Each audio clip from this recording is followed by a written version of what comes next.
السلام عليكم، ازيكم عاملين ايه؟ يا رب تكونوا بخير. النهارده ان شاء الله هنعمل وصفات حلوه جدا جدا هتنال رضاكم، هتنقذكم كده في وقت ما تكونوا مستعجلين ومش عارفين تعملوا اكل ايه. ما تنسوش تحطوا اللايك وصلوا على النبي في التعليقات. اللهم صل وسلم وبارك على سيدنا محمد. اي قطع فراخ موجوده عندك، صدور، دبابيس، اي حاجه موجوده عندك، ابداي ان انت تغسليها كويس جدا وهاتيها هنعمل بيها الوصفه بتاعت النهارده. انا استخدمت 3 صدور، يعني كل صدر لوحده، يعني صدرين لازقين في بعض وصدر لوحده، تمام. حوالي كده ايه 650 جرام. قطعت كل صدر جزئين، مش عايزاه سميك قوي ولا عايزاه رفيع قوي. تبليه التتبيله اللي تحبيها. انا تبلت معلقه من دبس الرمان، معلقه من الصويا صوص، ممكن تحطي معلقه مستردة، ملح وفلفل، معلقه بهارات فراخ زي ما انت عايزه، توم بودره، بصل بودره، اي تتبيل او اي توابل حطيها عندك للفراخ تنفع للوصفه دي. لو عندك وقت تتبليها قبلها بشويه، لو ما عندكيش مفيش مشكله، استخدميها على طول. هجيب معلقه زبده ومعلقتين زيت وهسيحهم مع بعض واسخنهم كويس في طاسه. وبعد كده هبدا ان انا هجيب صدور الفراخ وانزل بيها واحده واحده. مش عايزه انزل بصدور الفراخ كلها مره واحده، يعني من الطبق كده كلها احطها في الطاسه علشان ما تنزلش ميتها. انا عايزاها تتحمر، هتشوفوها معايا دلوقتي مش هتنزل اي ميه. ده هيحافظ على شكلها وطراوتها، وكمان هيخليها ما تكشش معانا وحجمها يقل. اول ما تاخد يعني صدمه من الناحيتين، او تاخد لون من ناحيه وترجع نقلبها على الناحيه التانية. مش لازم تستوي تسويه كامله، احنا لسه هنسويها تاني، بس اهم حاجه ان هي تاخد لون من الناحيتين وتاخد تحميره بالشكل ده. في نفس الطاسه بقى علشان ما نعملش مواعين كتير، هجيب معلقه كده او نص، يعني بصلايه تكون متوسطه مقطعه قطع صغيره. ولو في اي حاجه بقى محروقه معاكي من الفراخ شيليها مفيش مشكله. الكرمله دي بتاعت دبس الرمان والصويا صوص. هقلب البصله كده شويه، وبعد كده هضيف عندي كوبايتين من الرز البسمتي، وهضيف عليهم معلقه كبيره مليانه من بهارات الرز البسمتي البودر. لو ما عندكيش بودر ضيفي بهارات صحيحه، لومي، ورق لورا، حبهان، قرنفل، زي ما انت عايزه، ورق عود قرفه، خلاص هيبقى كفايه جدا معاكي. لو عندك بهارات بودر ضيفيها برضو. كل كوبايه رز بسمتي بتاخد كوبايتين من الميه، او على حسب نوع الرز اللي انت بتستخدميه. هظبط الملح بتاعي، وبعد كده هبدا ان انا هغطي الحله بتاعتي وهسيبها لحد ما الرز يبدا ان هو يتشرب ويشكشك كده مع بعضه. في الوقت ده هبدا ان انا هضيف عندي هنا صدور الفراخ اللي احنا محضرينها، وعلشان تكمل تسويه مع الرز كمان، يعني نص الرز كده لسه اقل من 3/4 تسويه كمان، وكمان الصدور يا دوب واخده صدمه بس من جوه مش مستويه.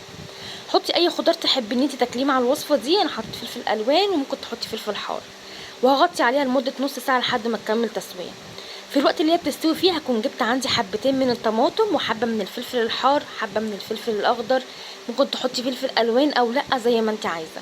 هجيب عندي هنا كمان فص ثوم يكون كبير، وهجيب عندي لو عندك بقدونس او كزبره خضراء حطي كده حوالي معلقتين برضو كبار، بيضيفوا للسلطه دي اضافه حلوه جدا. عندي هنا معلقتين بقى او ليمونتين كده حلوين في معصير كده، حوالي ربع كوبايه من عصير الليمون اعصرهم معاها. حطي بقى نص معلقه صغيره من الفلفل الاسود، معلقتين من زيت الزيتون او الزيت العادي، ورشه كزبره ناشفه، وكمون، وبابريكا، وطبعا الملح. هضربهم ضربه تكون كويسه جدا. ودي كده سلطه دقوس بتتقدم جنب المشاوي والوصفات اللي فيها رز بسمتي ومشويات زي الوصفه بتاعت النهارده الكبسه. حلوه جدا جدا وبجد طعمها يفتح النفس. الوصفه بتاعتي خلاص استوت وبقت تمام، شايفين شكلها بس وطريقه تقديمها تفتح النفس. حطي بقى لكل واحد طبقه كده مع شويه سلطه من اللي احنا حضرناها، وبس كده الغدا بتاعنا جاهز، مش هياخد منكم وقت خالص. ولو مش عايزه تستخدمي رز بسمتي علشان مثلا سعره اغلى شويه، فممكن نستخدم الرز العادي ونعملها بنفس الطريقه. لو جربتوا طريقه الغدا دي بجد هتبقى يعني وصفه اساسيه معتمده عندكم، جربوها ان شاء الله تعجبكم جدا. الوصفه دي بقى انا بعملها في اي وقت، عشاء، فطار، جنب اكلات، حلوه جدا. كوبايه زبادي وعليها بيضه، رشه ملح وفلفل، وممكن نحط بهارات، اي بهارات بتحبوها مفيش مشكله. انا حطيت شويه كركم كمان معاها، ربع كوبايه من الزبده، ربع كوبايه من الزيت، ومعلقه من البيكنج باودر صغيره، وهقلبهم مع بعض. ممكن بقى نحط في الطاسه بتاعتنا او في الحله معلقه الزبده اللي كانت متبقيه معايا في الصينيه من تحت علشان ما تلزقش معايا، ونجيب لفه جلاش ونبدا ان احنا نعمل ايه بقى، نحط الجلاش بتاعنا حوالين داير، ونحط طبقات بالشكل ده، وعليها خليط التوريق بين كل طبقه من اللي احنا حضرناها. وبعد ما نلف الصينيه نحط واحده في النص بالشكل ده او اتنين علشان تخلي لي القاع بتاعها سميك. حطي بقى الحشوه اللي انت عايزاها، عصاج لحمه مفرومه، عصاج فراخ، ممكن تحطي شويه جبن ولانشون وفلفل الوان زي ما انت عايزه الحشوه اللي تحبيها واللي تفضليها واللي متوفره عندك حطيها. دلوقتي انا هقفل الصينيه بتاعتي بالورق اللي هو حوالين داير كده في الصينيه، وبعد كده هبدا ان انا كنت مخليه ورقتين كده او 3، ابدا ان انت خديهم وحطيهم كده، سوي بيهم الصينيه ودخلي الزيادات تحت الجلاش من تحت بالشكل ده. قطعي الصينيه قبل ما تدخليها الفرن، وبعد كده من فوق بقى يا اما تدهنيها خليط التوريق يا اما تحط لها سبراي زيت او زبده قبل ما تدخليها، ودخليها الفرن في الرف الفستوني لحد ما تستوي. هتطلع معاكي تحفه. وشغلي الشوايه اخر دقيقه ولا حاجه.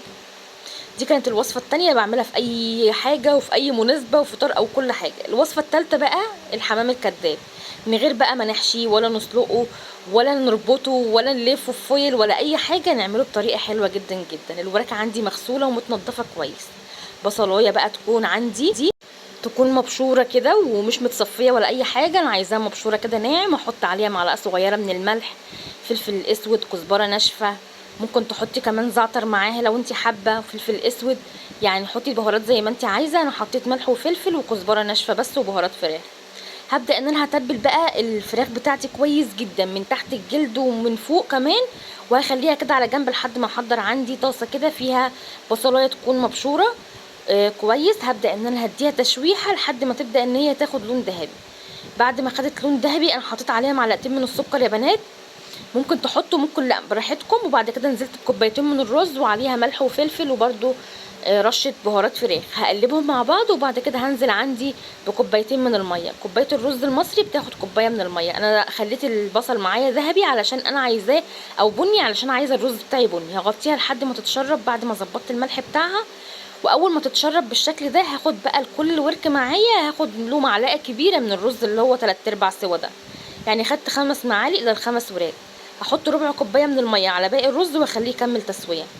في الصينيه بقى دي اللي انا هسوي فيها هبدا اجيب ترانشات من البطاطس او 3 حبات من البطاطس متوسطين، 3 حبات من الطماطم برضو متوسطين، هقطعهم برضو سلايز كده تكون رفيعه.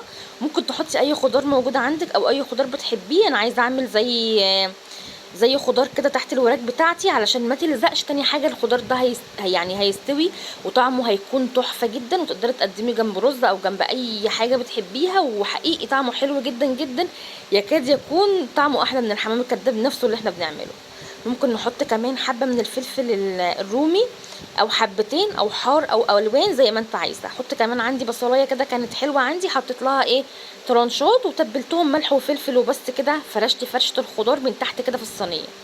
هجيب بقى الوراك بتاعتي. الرز عندي كان بارد تماما اللي انا هحشي بيه، وابدا ان انا انا عندي الدبوس بخلي الفرلج ما يفتحوش للاخر علشان يسهل عليا اللف بتاعه. بصوا بحط كده الرز بحشيه كويس جدا في الدبوس وما كترش كتير، يعني هي معلقه كبيره لكل ورك بتبقى حلوه جدا جدا.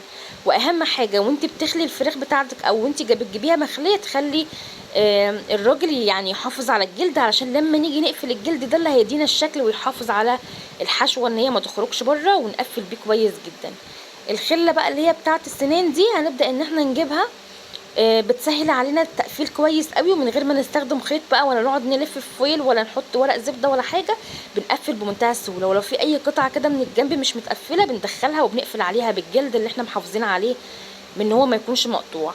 هنقفل كويس جدا لحد ما نديها شكل الحمام العادي، وبعد كده بقت عندنا جاهزه واستحاله تفك منك ولا اي حاجه. ومن غير بقى ما نسلقها هنبدا ان احنا نحطها في الصينيه بتاعتنا على الخضار اللي احنا حاطيناه. قفلي بقى كل الكميه بتاعتك وابداي ان انتي حطيها في الصينيه، رصيها كده خليها واخده براح. وبعد كده هنجيب بقى علشان تستوي معانا كويس كوبايه من الميه، معلقه كبيره من الصلصه، ونقلبهم مع بعض كويس جدا. لو عايزه تتبلي الصلصه دي تبلي مفيش مشكله. احطها علشان تسوي لي الخضار وكمان تسوي لي الحمام الكداب. في شويه صلصه كده تركزوا من فوق، فكانوا فكره ان انا احطهم من فوق الوش هيدوني لون حلو جدا جدا بعد التسويه.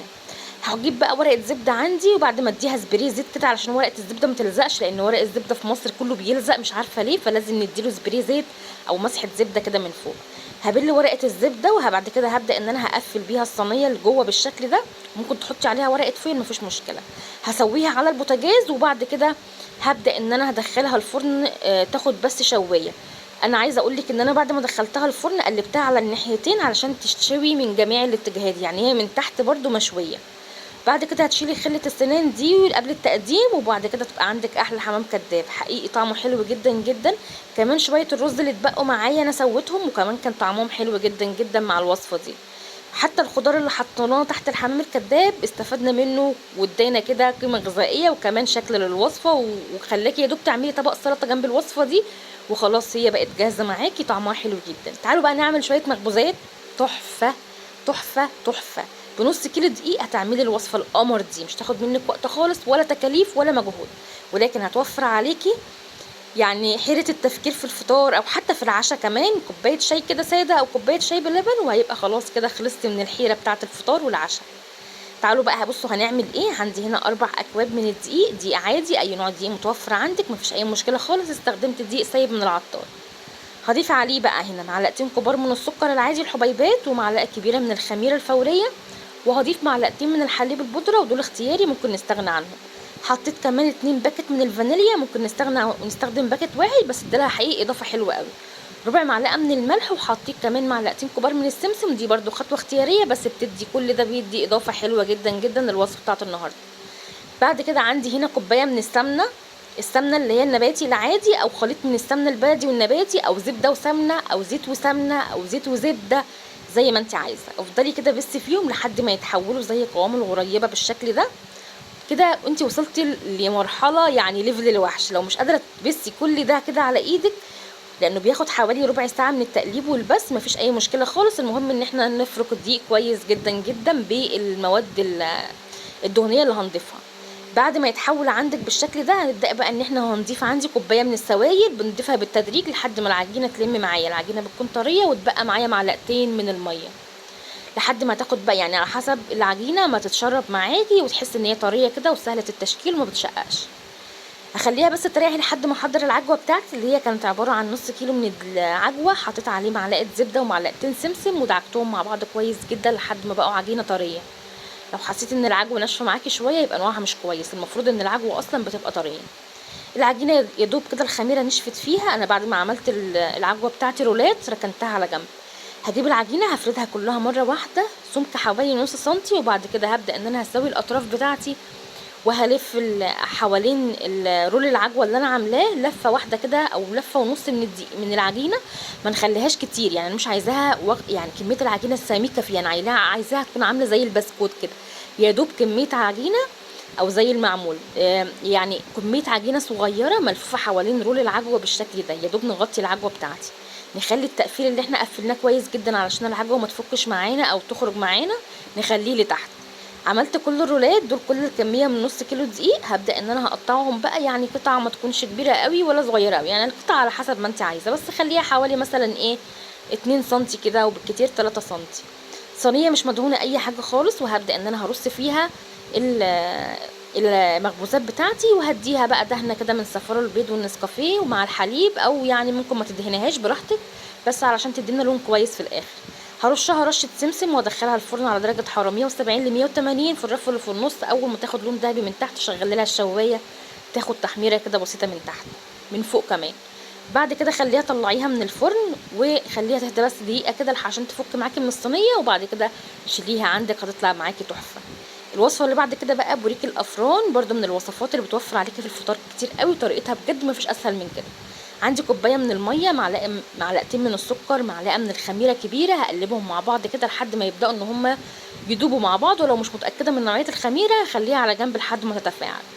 هحط عليهم معلقه كبيره من الصلصه وربع كوبايه من الزبده وربع كوبايه من الزيت. معلقه الصلصه بتخلي لي اللون زي بتاع بره، لو مش عايزه تحطيها استغني عنها بس اللون هيبقى عادي.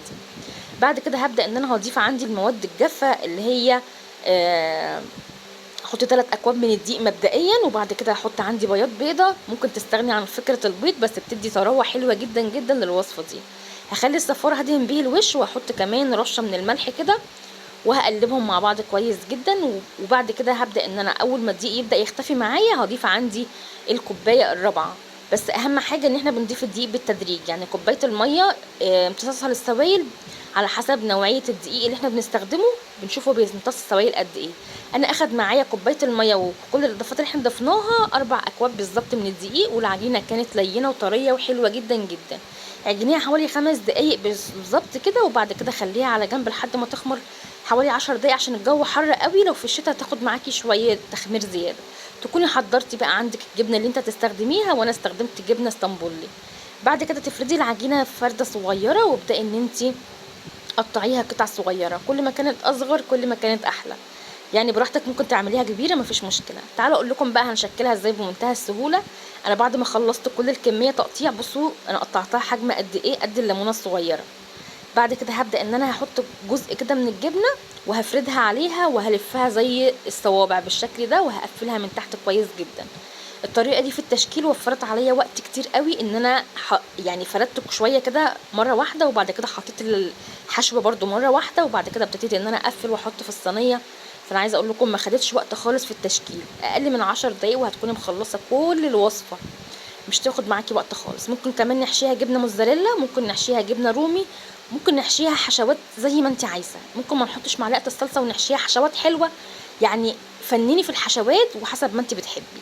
هحطهم كده لحد بقى ما يبداوا ان هم يختمروا شويه، خليتهم حوالي 10 دقايق كمان لان الجو حر جدا جدا عندي في المطبخ. بعد كده ابدأي ان انت تجيبي صفار البيض، حطي عليه معلقه خل، وابدأي ادهني الفطاير بتاعتك، وحطي رشه حبه البركه او سمسم. وبعد كده هندخلها بقى الفرن على درجه حراره 180 في الرف اللي في النص، مش تاخد وقت خالص، 12 دقيقه بالكتير وهتطلع معاكي تحفه. جربوا الوصفات بتاعت النهارده، وانا متاكده ان اي وصفه هتجربوها هتطلع معاكم ناجحه من اول مره. ما تنسوش لو عجبكم الفيديو دعمونا باجمل لايك، صلوا على النبي في التعليقات، وقولوا رايكم في الوصفات وتحبوا وصفات ايه نعملها الفتره الجايه، واشوفكم على خير ان شاء الله في فيديو جديد. باي باي.